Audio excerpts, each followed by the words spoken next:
All right, we're back with you to take a look at our ag commodity trade here on a Monday with a little extra help from Mr. Chris Swift of Swift Trading Incorporated. Good morning, Marlin. Right here in Nashville. How are you? I'm doing great. How are you this morning? Doing all right. Happy Monday. Thanks, sir. Same to you. So let's take a look at the grain trade here. We opened up kind of mixed a little bit, and we'll see if we're changing or not. Okay. All right, let's go to the big board.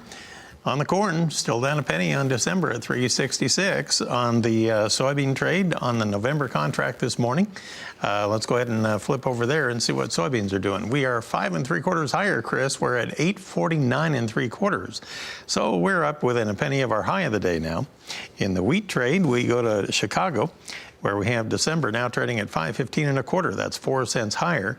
Kansas City wheat on the December contract, we're 1 3/4 higher at 5.16 1/2, and Minneapolis wheat on that December contract unchanged at 5.70.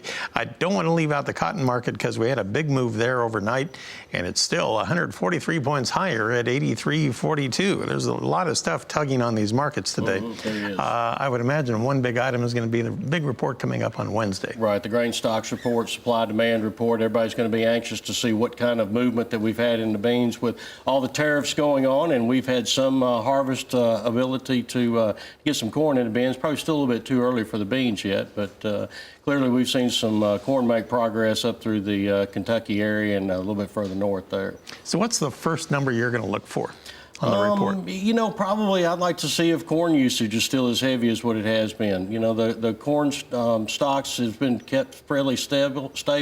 So I think that if we see some kind of decline in there, we still know that our livestock production is elevated greatly. I think the next number will be beans and see how much bigger they are. I did notice that they were going to increase the guess is to increase the yield a little bit more. And so we have a lot of beans to contend with, and until we can get some issues done with the tariffs, then I'm not real sure that we're going to be seeing much of anything just yet in the bean market. Looks like the average trade guess for U.S. ending stocks on soybeans, this is for the 2018-2019 crop, is going to be 836 million bushels. Is that higher or lower than you expected to see? That's probably a little bit lower. Because I think that we would have had a little bit bigger carry out with all the tariffs and some of the issues. But we saw this morning, I think it was 132,000 tons of soybeans were sold again to an unknown destination. So what we're not seeing is much less movement in the bean market. There still seems to be a considerable amount of movement in it, regardless of the tariffs or not. So far? So far. Fingers crossed. Yes, right. Yeah, all right.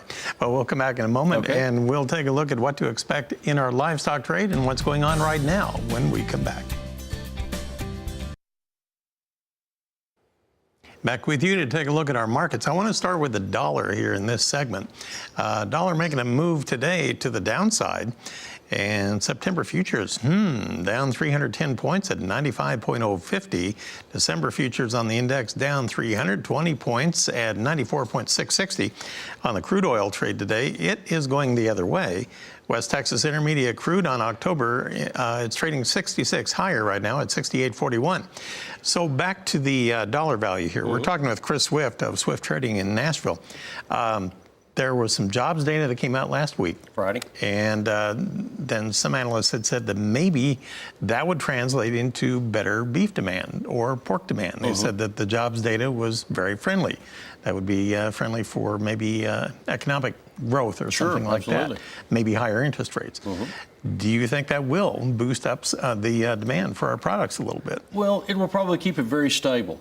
We have had this job growth for a little over 14, 16 months now. So we have noticed that domestic-wise, we've increased our consumption levels. Exports have been running excellent. Last week's export numbers were fantastic for the beef market.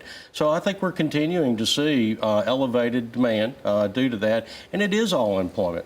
You saw crude oil up there. We touched new contract highs last week in the crude, backed off a little bit, and that's everybody liking to drive. So when everybody likes to drive, we all, tend to go out and we have a little bit more discretionary spending dollars in our pocket, and I think that that benefits everything. Let's go ahead and take a look at our livestock futures right now and get things updated here. Okay, live cattle. This is interesting. We're higher on the nearbys, but not on the deferreds. So we have October up 60 at 110.55. We have December 48 higher now at 114.90 per hundredweight. and February up 17. Deferred's a little weaker.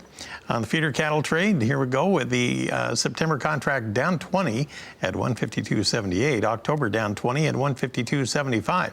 Why the weakness in the feeders versus the live cattle counterparts here on the nearby? Well, I don't know there's a great deal of difference this morning between the two. I think what we're looking at right now is our front month October contract priced right in line with last week's cash trade, maybe trading a little bit elevated over it, but seemingly now that the expansion has completely turned to the south now and contraction being more heavy, I think you're going to see more and more animals start to be shorter supply of. We have a fixed packing capacity now, and if we start to shrink our herd size just a little bit, maybe those packers have to go bid for inventory.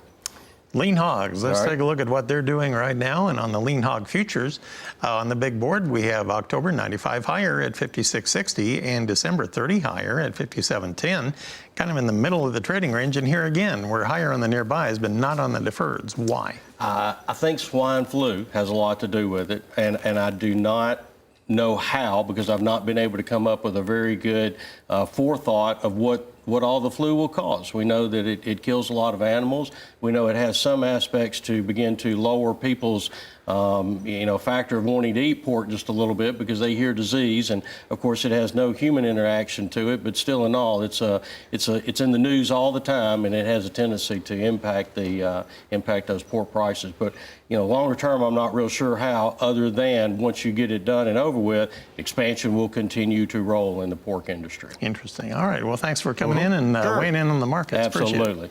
Chris Swift of Swift Trading Incorporated. He is based right here in Nashville.